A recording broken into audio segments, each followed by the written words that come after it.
अहिंसा तीर्थ प्रणेता, अहिंसा तीर्थ प्रणेता, जय जय हो भारत गौरव राष्ट्र संत प्रमुख सागर। स्वर्णिम स्वर्ण जयंती का अवसर ये महान है, मिलकर हम मनाएंगे गुरुवर देश की शान है प्रमुख सागर। जय हो गुरुवर प्रमुख सागर, जय हो गुरुवर।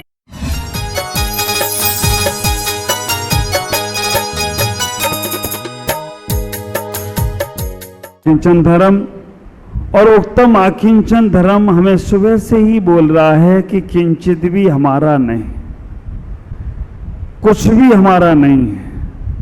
आप विचार करना, हमें अपने जीवन को कुछ भी नहीं है तेरा, गज भर जमी है तेरी, कुछ भी नहीं है तेरा, गज भर जमी है तेरी, वो भी तुझे मिल जाए ये भी नहीं है जरूरी। जो गजवर जमीन तुम्हें मिलना है ना, वो भी तुम्हारे भाग में है कि नहीं मालूम नहीं। लेकिन हम उस गजवर जमीन में रहकर भी अपने जीवन में कितना सोचते हैं, कितना सोचते हैं, कितना सोचते हैं। ख्याल करो, हमारे आचार्यों ने कहा है नग्गो ही मोख मग्गो शेषा उमग्गो। अगर तुम्हारे जीवन में नग्नता नहीं है तो मोक्ष मार्ग कभी मोक्ष तुम्हें प्राप्त होने वाला नहीं है।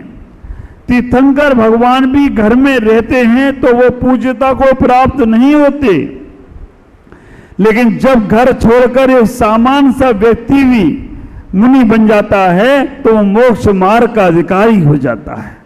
ख्याल करना, अपने जीवन में इतना ही सोचने का प्रयास करना कि जितना जितना तुम्हारे पास परिग्रह है। चंद्रगुप्त मौर्य का एक उदाहरण हमारे जनागम में आता है। चंद्रगुप्त मौर्य गरीब, बहुत गरीब एक लकड़हारे से थे। उनको कहीं भी कुछ भी व्यवस्था उनकी नहीं बन रही थी। फटी पुरानी सी धोती पहने थे और फटी पुरानी सी धोती पहनकर वो एक बार कहीं से जंगल से निकले। उन्होंने व्यवस्था उनके खाने पीने की नहीं बनी। उन्होंने एक मुनिराज को देखा। जैसे ही मुनिराज को देखा तो उन्होंने कहा हमारे पास तो धोती है, हमारे पास तो फटी पुरानी धोती भी है, एक इनके पास तो धोती भी नहीं है और इनकी व्यवस्था कैसे बनती होगी। चंद्रगुप्त मौर्य जो अंतिम मुकुटवत राजा हुए, जो भद्रभाव स्वामी के शिष्य हुए, विचार करना, वो उन मुनिराज के पास बैठ जाते हैं। जैसी सुबह होती है मुनिराज अपनी ध्यान मुद्रा से उठते हैं, पीछी कमंडल उठाते हैं और नगर में भोजन के लिए, आहार के लिए चले जाते हैं। आहार के लिए जब निकले तो नगर में हर जगह चौका लगाया, हर जगह उनका पड़घान किया, हर जगह उनका अवगत किया। करते करते करते करते एक राजा के घर में उनका पड़घान हो गया। आप ख्याल करना, कई बार आपको लगता होगा महाराज यहां आते आते कहां चले गए। बाद में आप सोचते हो हमें मालूम था महाराज वहीं जाने वाले हैं, लेकिन आज जिन जिनको मालूम था महाराज वहीं जाने वाले हैं वो ही कह रहे हैं हमें तो ये मालूम ही नहीं था कि महाराज आज चौका में पड़घाने वाले से पड़क जाएंगे, चौका में बनाने वाले से पड़क जाएंगे। सब खड़े लेन लगा के बिल्कुल बाउंड्री वॉल, चीन की दीवार, लेकिन अपन धीमे से साइड से ओवरटेक करते हुए जो लोग चौके में लगे हैं, सुबह से मेहनत कर रहे हैं। आज संतोष बहन कहाँ गायब हो गई ये नहीं मालूम पड़ा, लेकिन हमारे 2-3 बहनें चौके में सुबह से आके मेहनत करती हैं, महाराज वहां पड़क गए। लोगों ने बहुत अच्छा। अब विचार करना, इतना ही सोचना, वो मुनिराज निकले। हम लोग सोचते तो बहुत रहते हैं, लेकिन कभी कभी ये होता है कि हमारी सोच हम तक रह जाती है और मुनिराज अपनी विधि विधान के साथ आहारचर्या पे चले जाते हैं। ख्याल करना, सुबह हुई, उसने कहा महाराज फिर चलेंगे, लेकिन महाराज तो उपवास वाले थे, महाराज तो उठे ही नहीं।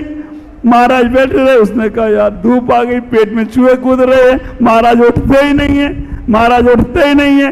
1 घंटा 2 घंटा शाम हो गई।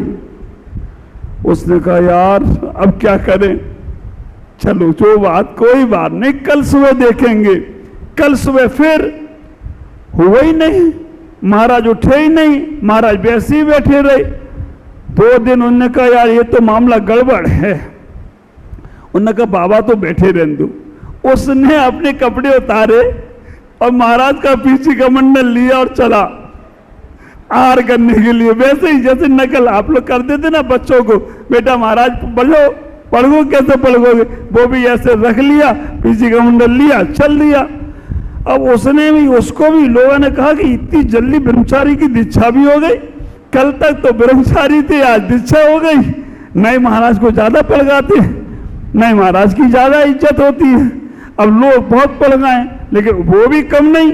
उन्होंने कि मेरे गुरुजी राजा से पढ़ गए तो मैं भी राजा से पढ़ूंगा। अब राजा का चौका लगा नहीं होगा, या राजा ने पढ़ गया या नहीं होगा। वापिस आ गए। तीसरे दिन फिर वो चले। तीसरे दिन फिर उन्होंने कहा राजा पढ़ गएगा तो पढ़ेंगे, नहीं तो पढ़ेंगे नहीं। तीसरे दिन भी वापिस आ गए।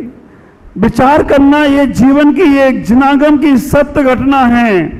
और तीसरे दिन के बाद जब वो उठे तो मुनिराज का ध्यान उठा। मुनिराज ने कहा हे भव्य श्रावक, तुम्हारी आयु पूर्ण होने वाली है, अब तुम कहां जा रहे हो? अब तुम इसी दिगंबर मुद्रा को धारण कर लो। अब तुम इसी दिगंबर मुद्रा को, संन्यास को स्वीकार कर लो, क्योंकि तुम्हारी आयु अब ज्यादा नहीं है।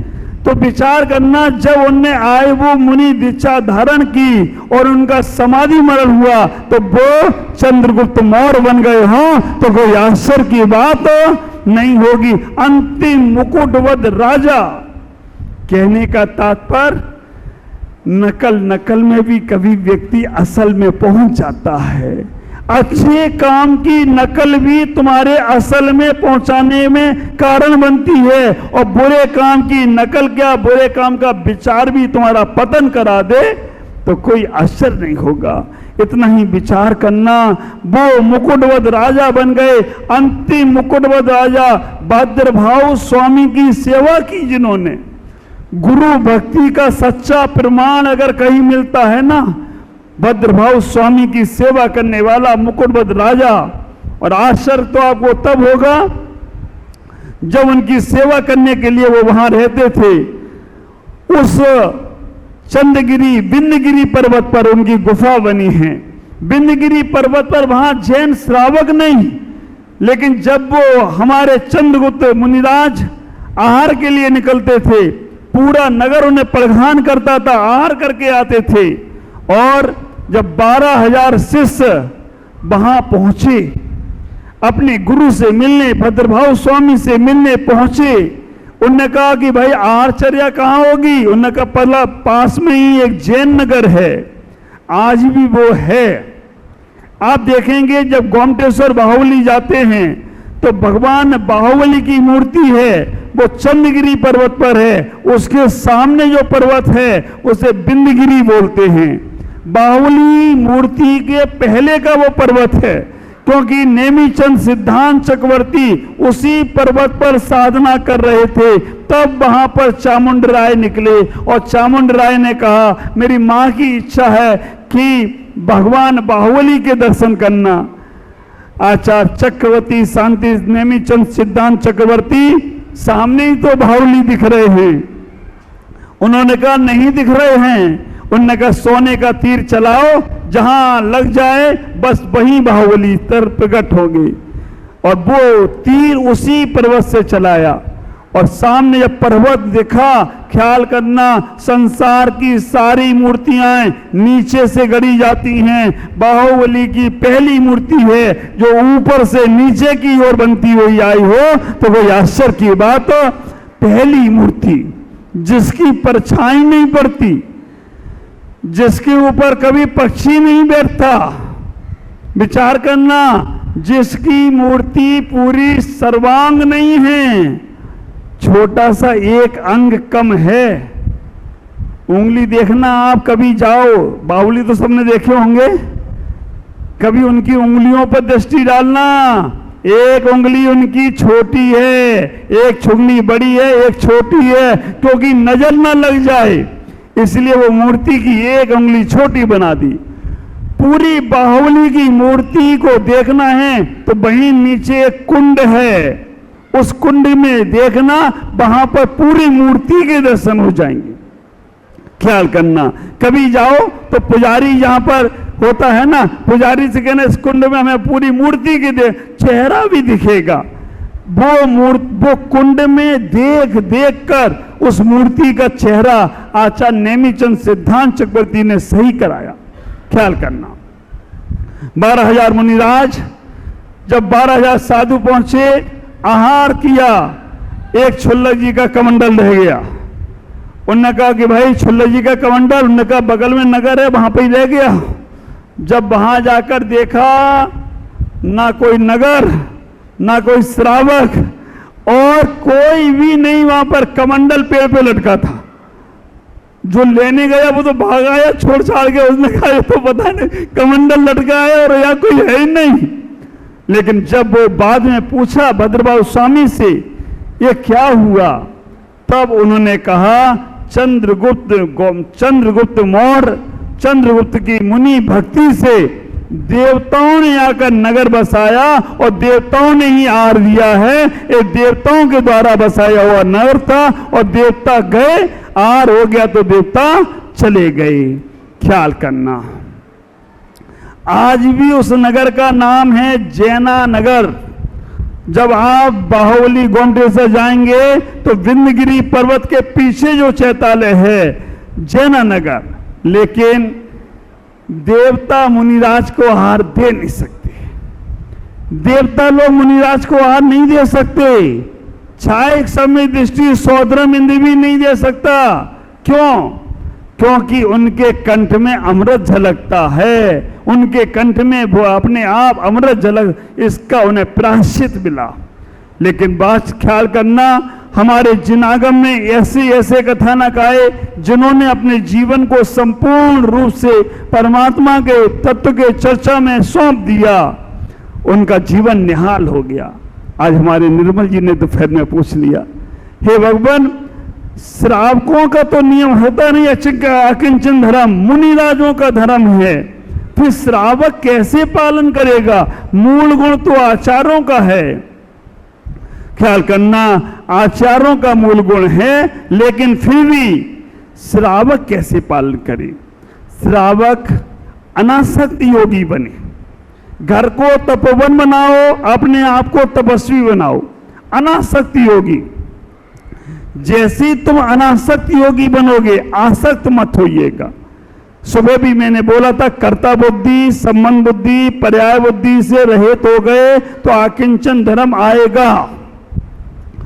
एक आध दिन होकर देखो, कोई कहे तुमने ये काम किया, मैंने क्या, तुम्हारे पुण्य से हो गया बस। संबंध बुद्धि, मेरा ये परिवार तो परिवार का है, हम तो हमारे ही नहीं हो पाए तो तुम्हारे कैसे होंगे? पर्याय बुद्धि, हमारा ये रूप, हमारा ये रंग।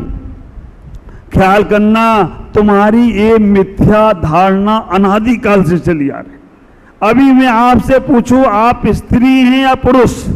आप लोग कौन है, स्त्री या पुरुष? स्त्री या पुरुष? स्त्री। आप लोग पुरुष हैं या स्त्री? पुरुष। ये मिथ्या धारणा अनादिकाल से चली आ रही है और इसी के कारण से संसार है।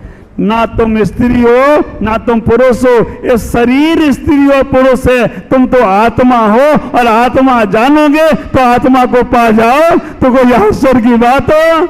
अच्छा, तुम काले हो या गोरे हो? हाँ, ना हम काले हैं ना गोरे। इतनी जल्दी समझ जाते तुम लोग?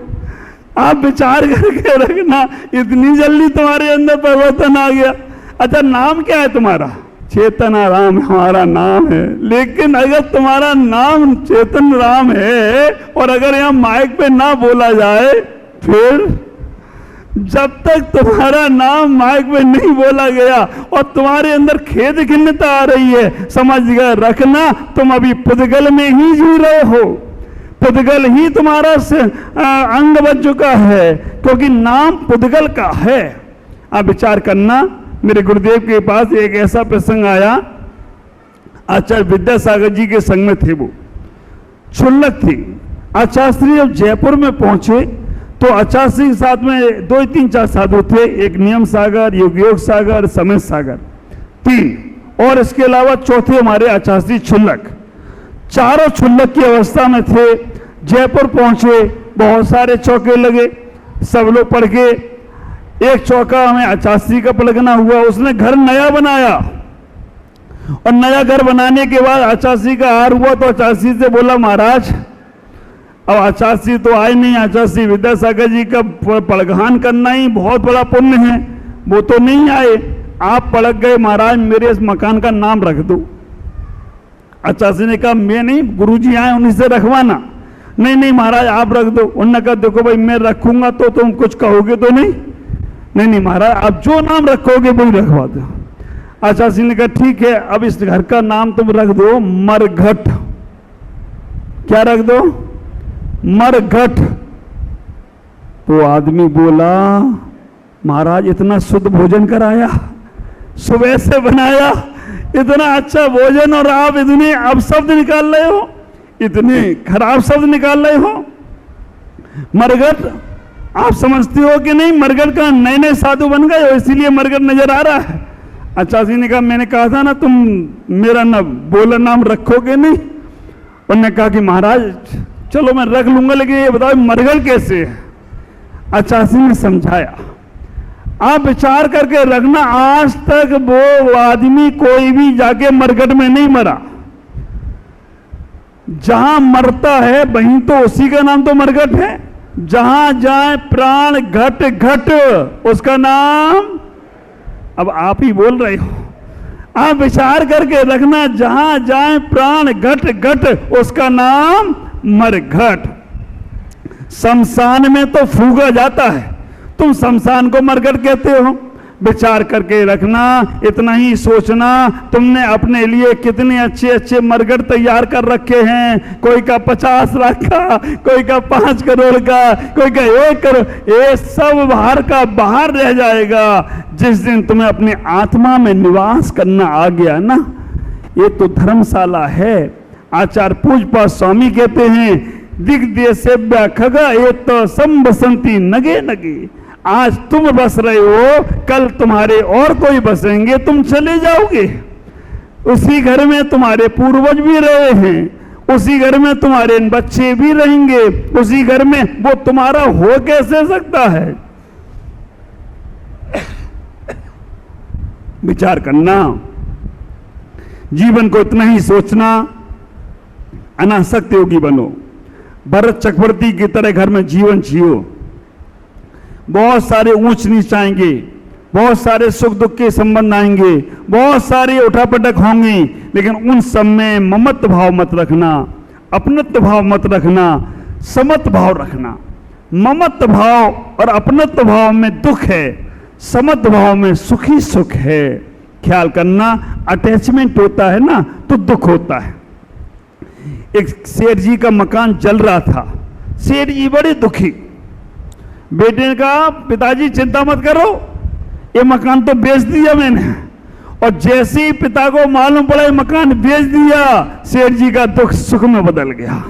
चलो अच्छे है, पीर गई। आप विचार करना, मकान जल रहा था, उन्हें दुख हो रहा था, लेकिन जैसे ही मालूम पड़ा मकान बिक गया, उन्हें सुख हो गया, खुशी मना रहे थे। दूसरा बेटा आ गया, उसने बोला, पिताजी अभी तो बात हुई थी, रजिस्ट्री थोड़ी हुई, 1 मिनट में फिर दुखी हो गए। ख्याल करके रखना, अपनापन समझते हो ना, ये दुखी करेगा। अपनेपन से बचें, अकिंचन भाव में आए, तभी तुम्हारा जीवन सार्थक होगा। आज इतना ही। ओम नमः जय गुरुदेव।